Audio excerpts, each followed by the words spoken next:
Hey everybody, my name is Moffrey Lotus, and today I'm going to be doing a small review of Welcome to Dreamworld Season 1. Now, you might be wondering, who the heck are you? And more importantly, why the heck are you doing this? And I'm going to get into that in just a second. But first, some context to who I am. I've been making content on YouTube for a couple of years now, but you probably don't know me from my YouTube stuff. If you do know me at all, it's probably most likely to my faint social media presence. A few of you might come from my really old Amino days, and a few of you might be coming from my more recent days on Insta, Tumblr, so on and so forth. If you're not from any of those, welcome to my first actual real bit of genuine content here that isn't just me dumping half-finished stuff.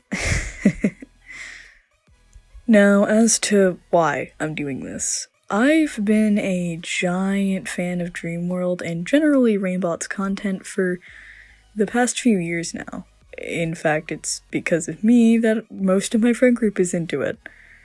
Yeah, I've been around since the old Invader Zim days, so I guess you could call me an OG of sorts. Yeah, forget I said that, but, so basically what I'm trying to get at with what I'm saying here is, yeah, I've been watching their stuff for a while. Dreamworld specifically is probably one of my, biggest hyperfixations that is on there. Let's start where everything has begun for this little series, Season 1's prologue. I personally, out of most of Season 1, probably least like the prologue. Not because it's necessarily bad, but generally when you continue to watch Season 1, I feel like it very much muddles up what Season 1 eventually establishes. I'll continue into what I mean a little bit later, but keep this in mind for later. Now, the editing.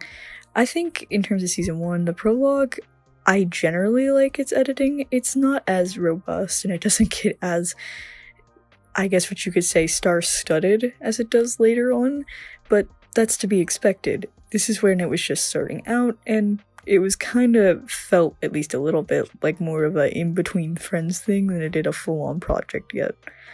But it is rather enjoyable, especially for what it is. Now to episode 1.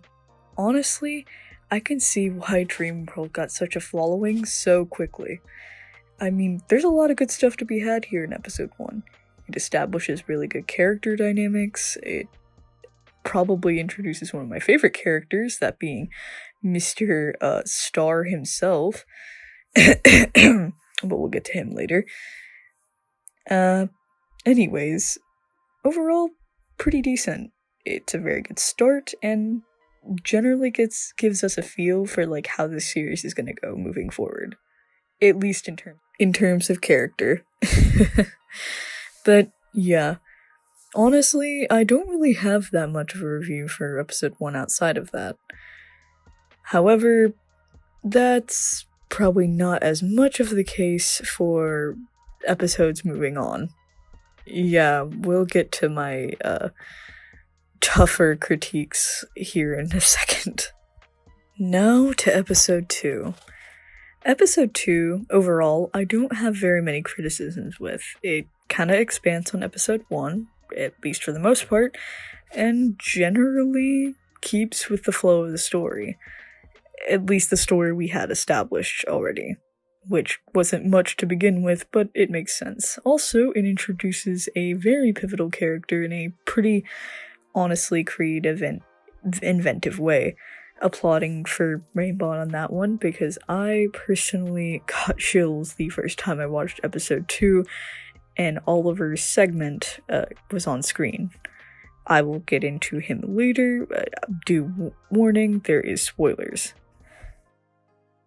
But to dig into Oliver a little bit more, I very much, through the entire series, from both this point and onward, very much enjoy his characterization. From his introduction, how it's very eerie, how it's very uncanny, to the way that his situation is described and portrayed to us, it really gives us a sense of both dread and unfamiliarity that his situation would cause, which I very much enjoy.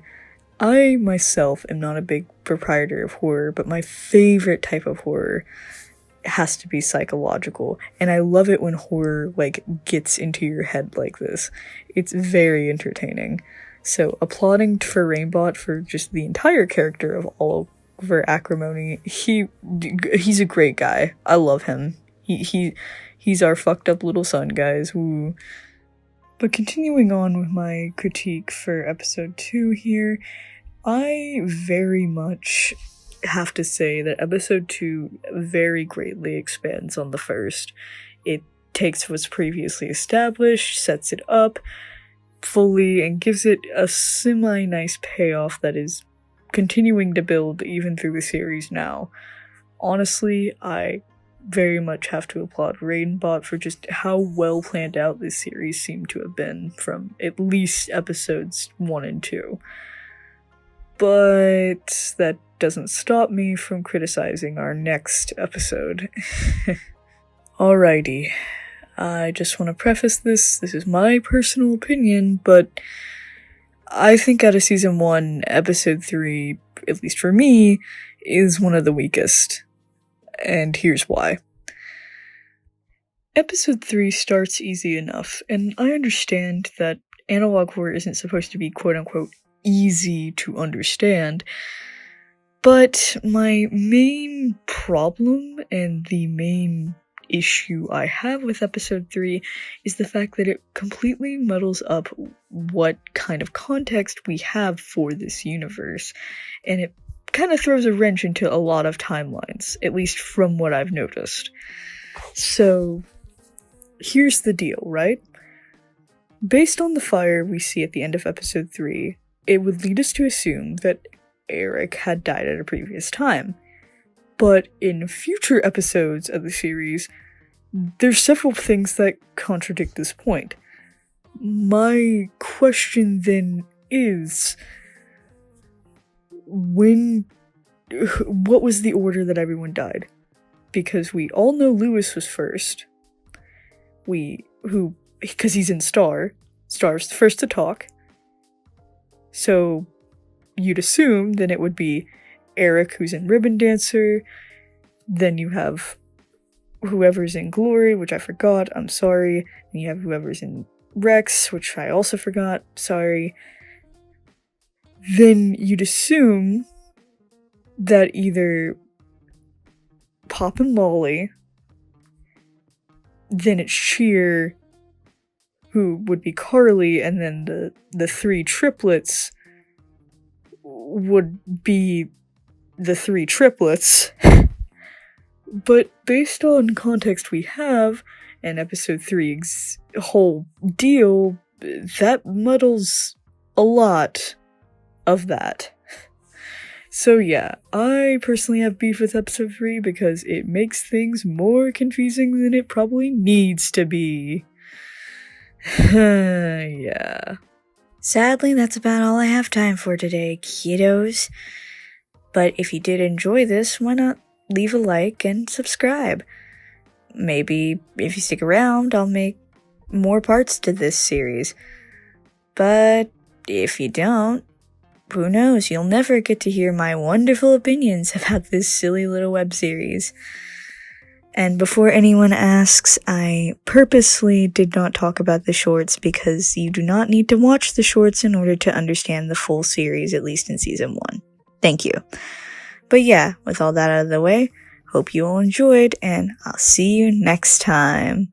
Later!